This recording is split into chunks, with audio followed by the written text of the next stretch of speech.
Washington now. Let's go, Tom Buffalo. Brady versus... There you go. I'm sure you have nightmares of that song in your head, Brandon, all those trips up there to Buffalo. Tom Brady versus Taylor Heineke, and what a valiant effort by Heineke. The underest of underdogs. My kind of guy, Nick. He was good. Unfortunately, Tom Brady was better, even against that stout Washington defense. Bucs get the win. They face the Saints next. Nick, you put together a 3,000-page dossier on why Brady would lose the game. Where's the dossier now, and did Tom Brady change your mind? Hey, Let's see it. Well, you know, Jenna, you guys can put me on camera. It's okay. The tears are gone.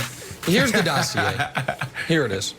Here it is. Look at this. I want this right here. This is early years Tom Brady in the trash. This is Tom Brady against the rush this year in the trash. Is it this happening? This is Tom Brady on the road in the postseason in the trash. Yeah. You know why? Because the dossier. Is it happening? And people are like, oh, Nick, are you going to admit you were wrong on Tom Brady? Kind of. I'm kind of going to admit I was wrong on Tom Brady. And in this regard, I did think Washington would be able to get a consistent pass rush. And on the first drive, it looked like they were going to. They hit him a couple times. It was like, oh, this is exactly what we needed. But they weren't able to get a consistent pass rush. And even the few times they did get home, Brady was able to follow it up with a very good play. And so I have to give him credit.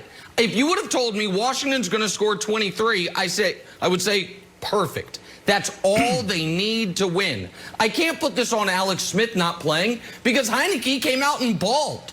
I can't put this on some terrible turnovers. I understand Heineke did have the one pass tipped that was intercepted, but Tampa's running back had a fumble.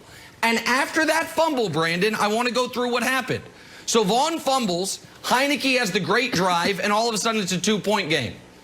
And then this is what Brady does. A 9-play, 55-yard field goal to extend the lead to 5, followed by a 7-play, 69-yard touchdown drive to extend the lead to 12. And then when Heineke punched again, and it's a 5-point game, an 11-play, 75-yard, or I'm sorry, a 7-play, 58-yard drive to get the lead back to 8.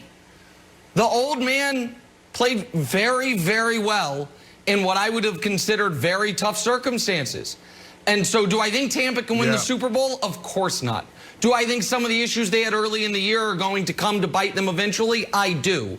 But I've been saying for a month and a half they wouldn't beat Washington, and Brady would be a big reason why. And Brady didn't make any significant mistakes. He led critical drives in a game that was closer than I think most people thought, and I got to give the man credit for it. So this was not his last playoff game ever. Next week will be, but this was not, and he had one more great moment. I'm happy for him about it. Like, I mean, that's what happened. Nick, I'm not trying to kick a man. I'm not trying to kick a man while he's down. No, but man, it's not only been a couple of weeks. It's been a couple of years of you bashing Tom Brady and trying to say that this is the last game, the last year that we see Tom Brady, noodle arm Tom Brady. But look, I'm not trying to kick you while you down. I love that you stood up and said, you know what? I'm kind of wrong here. But look, I said it last week. Sometimes on television, it doesn't matter what channel you turn on. All we hear is X's and O's, and we hear about all these statistics, and we don't talk enough about the mindset of these players. I said it last week.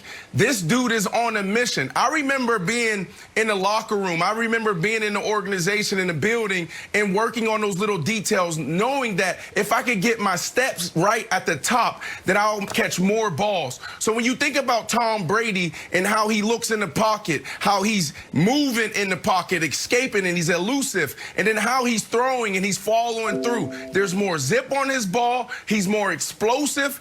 And I'm telling you, this guy is on a mission. I'm not looking at his age. We know he's 43. I'm looking at his mentality. There's a reason why this guy is still playing. Something has to be wrong with you to still be playing football at 43. I sit here at 36 years old watching football every Sunday, and every time someone gets hit, I cringe like, oh, is he going to get up? So when you think about him, think about his mentality. And when a guy has that type of mindset to go out there and give everything he he has and do what he needs to go to the next level, you have to respect that and you have to put that first. So I see him at the beginning of the season. Where's the zip? Where's the spin? Where's your mobility in the pocket? And then you compare him to where he's at now, Wilds. I would have to say this dude is on his way to the next Super Bowl. This is his 14th championship, right? He's on his way there. It will be his 14th. Okay, so I thought it was Tom Brady and friends. AB had another touchdown. Mike Evans, Brandon, you scared me about these ankle sprains. He's back looking great. Spend some time at House of Athlete, get it wrapped up, and get ready to go. The other Brady friend, remember I told you, Nick, I said it last week. I said, when in doubt, you can call on big old Gronk to block Chase Young. Gronk had some timely blocks there. Chase Young ends up with 0 sacks, 0 QB hits, 0 worries for Tom Brady. Now, let's start looking forward as you're worried about the Saints.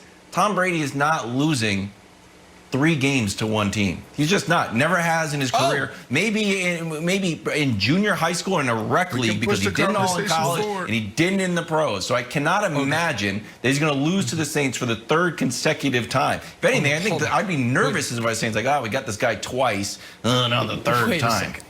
Wait a second. While I agree it's hard to beat a guy 3 times, what Wiles just said there might have been the most misleading nonsense stat I've ever heard. What did I say? Said he never lost to the same team 3 times in college. It's impossible to play the same team 3 times in 1 year in college. That's first of all. In the NFL, it's literally impossible. You can't do it. And in the NFL, the only teams you can play 3 times in a year would be teams in your division that make the playoffs. So that means Tom Brady's whole career, he went every year without losing 3 times to the Jets, the Bills, and the Dolphins. Congrats. Guess what? So did every other quarterback played for 2 of those teams. So played for 2 of those teams. Stop the disrespect. But okay, that's fine. But I do want to, speaking of respect, I do want to put respect on somebody's name who had a lot of scrutiny this year. Bruce Arians, Byron Leftwich, and their offense. When the Bucs were playing poorly, it was, oh, they're not letting Tom Brady dink and dunk and do the high completion percentage. If you watch this game, Brady's completion percentage was not good. This isn't a knock on him, by the way. He was 22 of 40. So why were his numbers so good? Because the completions were deep down the field. Because they were taking shots. Yep. There was the element of no risk it, no biscuit, like there had been the last month of the season, and it was working. So we've got to give Arians and Leftwich credit for sticking, Jenna, to their game plan from the beginning and believing that Brady and the receivers would get on the same page, because that was a Bruce Arians-style offensive performance, not what we're usually if Brady throws 40 passes in a playoff game, he's going to be Smartest guy I know. You are. What happened to your Tom Brady take? What happened? The dossier failed me, Jenna. I take no accountability. The dossier had a lot of fake information in it. And we'll get to it. The dossier. Too many pages in the dossier. All right, but we have to start this morning in Pittsburgh because what was that? Browns with no head coach, no practice, clearly no problem against a Steelers team that either wasn't ready or was looking past a team they didn't think stood a chance. Well, they did stand a chance as my Cleveland Browns pulled off what some would call an improbable upset. So, Brandon, my friend, let us start right there. I know no such thing as a bandwagon.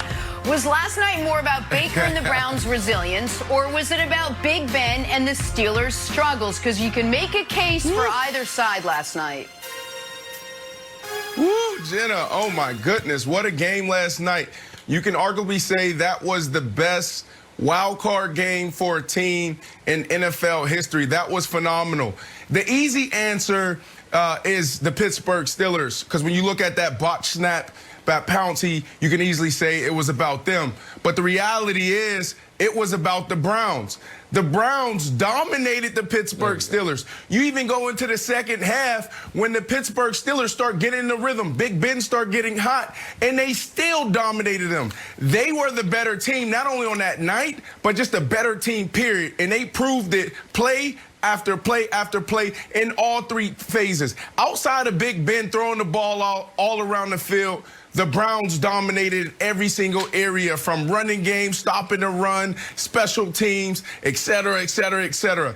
Baker Mayfield also, to be noted, I was on this guy all year. I'm still not ready to crown him and say go pay him $400 million, whatever the number is, for the starting quarterback in the Cleveland Browns organization.